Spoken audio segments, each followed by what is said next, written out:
Gimando sa Commission on Elections ang immediate and executory nga pagkansela sa usa ka kandidato pagka-kongresista sa Lone District sa Camiguin.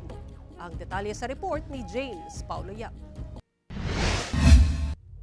Gi-issue sa COMELEC and Bank ang Certificate of Finality kon hingpit nga pagkansela sa kandidatura ni Congressional Candidate Paul Rodriguez sa Camiguin Province. Kini human gidinay sa COMELEC ang motion for reconsideration nga giduso sa kampo ni Rodriguez human ang reklamo sa iyang residency. Sumala sa resolusyon sa Commission on Elections and Bank, final and executory ang pagkansela sa iyang kandidatura tungod wala matud pa sila'y nadawat nga restraining order gikan sa Supreme Court. Apan alang kang Paul Rodriguez, dili pa kuno pinal ang desisyon sa COMELEC tungod nagduso pa sila og petition for certiorari sa Supreme Court. We filed it last Tuesday, the other Tuesday, not yesterday, just before the Holy Week, no?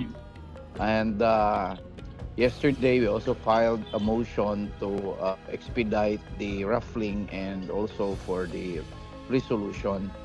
So we hope that before the election day, dili na magyud ni matanggal ang atungan kay na printed naman ni sa balota. We hope to get a Supreme Court TRO. Taliwala pa man sa maong desisyon sa COMELEC, magpadayon kuno gihapon kini sa iyang pagkampanya. Kahinumduman nga Pebrero ni ining tuiga, gi-question ni incumbent Congressman JJ Romualdo ang residency ni Rodriguez sa Camiguin. Ako si James Paulo Yap, 1 Mindanao.